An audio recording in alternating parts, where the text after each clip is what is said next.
Hello नमस्कार. आजच्या mini व्लॉगमध्ये तुम्हा सर्वांचं स्वागत. बऱ्याच दिवसानंतर आज महेशला सुट्टी होती, त्यामुळे आम्ही प्लॅन केला मूवी बघायला जायचा आणि नेहमीप्रमाणे या दोघांना जबरदस्ती मी व्हिडिओमध्ये ॲड केलेला आहे.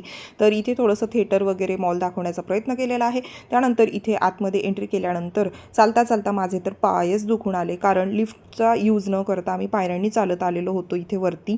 आणि हे बघितल्यानंतर तुमच्या लक्षात आलंच असेल की कुठला मूवी आहे, तर पुष्पा 2 मूवी आम्ही बघायला आलेलो होतो. फर्स्ट जो मूवी होता पुष्पा तो सुद्धा खूप छान होता आणि सेकंड मूवीसुद्धा चांगलाच आहे.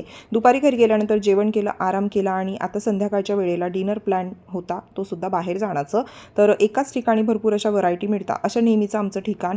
त्या ठिकाणी आम्ही गेलेलो आणि नेहमीसारखा सोम आपलं तोंड लपवताना. आणि ब्लॉगरचं लाईफ कसं असतं बघा, मी फोटो काढण्यात व्हिडिओ काढण्यात बिझी असते, तर हे दोघं खाण्यामध्ये. असो, भरपूर असा ताव मारला आणि त्यानंतर एन्जॉयसुद्धा केलं. तर असा आजचा मिनी व्लॉग तुम्हाला आवडला तर लाईक आणि चॅनलला सबस्क्राईब करा. बाय.